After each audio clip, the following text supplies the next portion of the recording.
warahmatullahi wabarakatuh. Selamat pagi teman-teman semua dimanapun saat ini Anda sedang berada. Jumpa lagi kita berjumpa dengan saya Arif RH dalam rekaman video iseng ya. Ya, ini pada kesempatan pagi ini videonya agak gelap dan saya pun belum mandi karena pukul 6:30 saya harus menuju Bandara Internasional Adi Sucipto ya, Yogyakarta, untuk menuju pulau sebelah. Baik teman-teman semua, pada kesempatan pagi ini kita akan membahas tema tentang vibrasi dan misteri jodoh ya. Vibrasi dan misteri jodoh. Teman-teman semua, sudah tidak terhitung berapa banyak orang yang menanyakan tentang jodoh itu bagaimana, dan mereka kebanyakan punya satu acuan bahwa jodoh itu sudah diatur oleh Tuhan. Ya, oke, baik. Saya tidak akan menyanggah statement atau iman bahwa jodoh sudah ditentukan Tuhan. Cuman di samping mereka meyakini statement itu, mereka sendiri mempertanyakan. Makanya saya membahas ini. Pak, katanya kan jodoh itu ditentukan Tuhan. Tuhan Maha Adil. Tapi kenapa ya Pak ya, di situ juga disebutkan bahwa pria baik akan mendapatkan wanita baik, wanita baik-baik akan mendapatkan pria baik-baik. Nah, ternyata dalam realitasnya ada seorang wanita yang baik sekali, tapi dia mendapatkan perlakuan kasar sepanjang pernikahan dengan suaminya. Begitu pula sebaliknya. Katanya pria baik dapat wanita baik, ternyata nggak selalu seperti itu. Lalu di mana keadilannya? Nah, kalau kita tidak memahami bagaimana kita bertemu dengan orang yang kita sebut jodoh dalam hidup, maka kita akan salah menafsirkan jodoh sudah diatur Tuhan itu diatur bagaimana. Teman-teman, pengaturan Tuhan itu mengikuti sejauh mana kita mau diatur, ya. Dan pengaturan itu menyesuaikan kita, seperti dengan rezeki, bahwa rezeki sudah diatur sama Tuhan. Masalahnya kita susah diatur, ya. Dan pengaturan Tuhan kenapa selalu kita definisikan itu saklek, kenapa ya? Misalnya, kenapa orang lebih memahami contohnya dalam hal rezeki deh ya. Misalkan Anda namanya Andi. Andi bulan ini rezekinya 500.000. Apakah pengaturan Tuhan selalu saklek begitu? Kenapa kita tidak berpikir bahwa Tuhan membuat pengaturan dengan sebuah syarat? Misalnya, rezeki Andi bulan ini ya, kemungkinan 1, jika Andi rajin penghasilannya 5 juta, jika Andi malas penghasilannya 0, jika Andi setengah rajin segini. Jadi pengaturan Tuhan itu mengikuti Anda juga. Nah, sama jodoh juga. Kenapa kok jodohmu itu si A, si B? Kenapa tidak dibuat pemikiran bahwa pengaturan Tuhan pun sebuah opsi?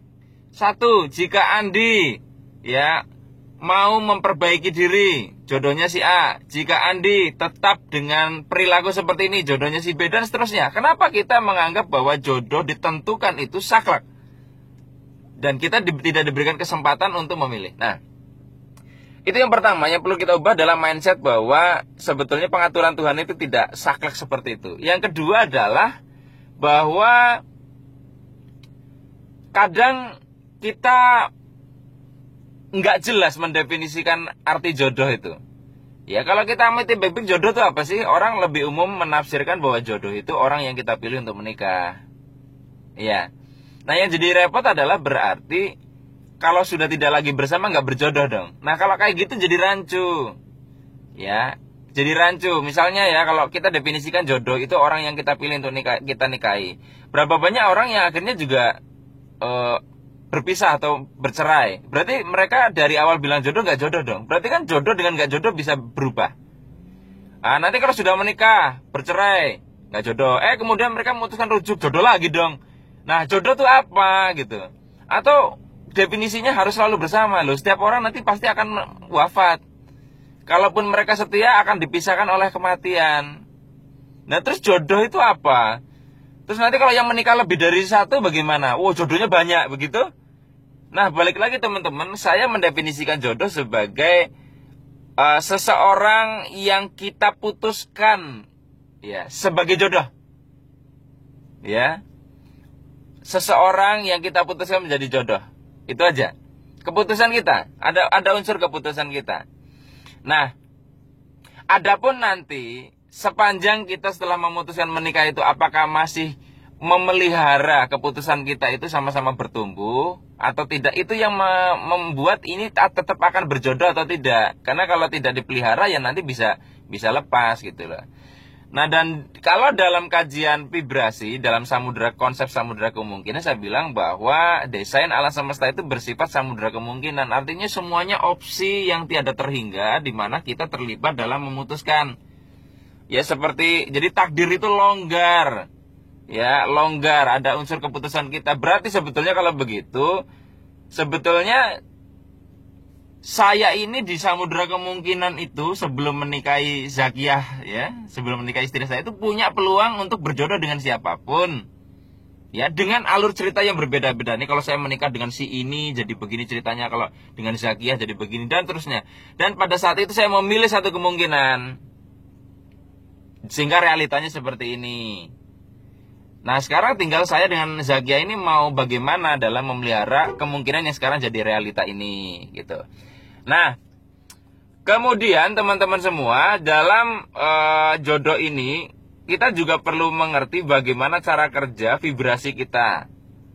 Ya, kadang ada orang merasa dirinya baik, ya, kadang ada orang merasa dirinya baik, tapi sebetulnya nggak baik. Contoh, misalkan ada orang wanita yang sangat baik, kemudian ternyata ketemu pria yang jahat, yang suka meng-KDRT. Ternyata dia ini di dalam dirinya menyimpan kebencian terhadap ayahnya misalnya. Saya sudah cerita ya bahwa koneksi silang itu loh. Ya, kalau si anak wanita bermasalah urusan dengan jodoh, biasanya bermasalah dengan bapaknya. Kalau anak laki-laki akan bermasalah dengan jodoh kalau dia bermasalah dengan ibunya. Ya, saya pernah bahas di rekaman terdahulu. Nah, jadi teman-teman semua, kadang kita merasa kita baik, padahal kita menyimpan kebencian, menyimpan hal-hal yang tidak baik di dalam diri kita, sehingga itulah yang mengundang pria yang tidak baik. Nah, Tuhan mengatur berdasarkan hukum alam. Kalau getaran Anda menyimpan kebencian terhadap pria dengan wujud tertentu, maka justru itulah secara hukum fisika yang akan Anda pertemukan gitu loh. Jadi definisi saya baik atau tidak ini kita juga jangan kegeeran. Kita harus ngecek dulu betul nggak kita baik. Nah, untuk bisa mengetahui itu, kita lihat bagaimana pria atau wanita yang sering hadir dalam hidup kita yang kita putuskan untuk menikah.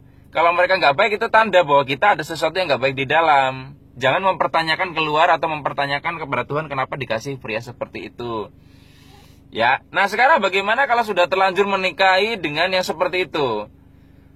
Pertama kali yang menurut saya perlu dilakukan adalah cek dulu ke dalam apa yang bermasalah dengan diri kita. Cek bagaimana hubungan kita dengan orang tua. Cek apakah kita membenci seseorang sehingga menghadirkan seseorang itu dalam hidup kita. Nah, kalau sudah semua kita bereskan dan tidak juga berubah, maka sudah sampai level keputusan Anda saja. Kira-kira ini kalau diteruskan akan membaikkan apa tidak.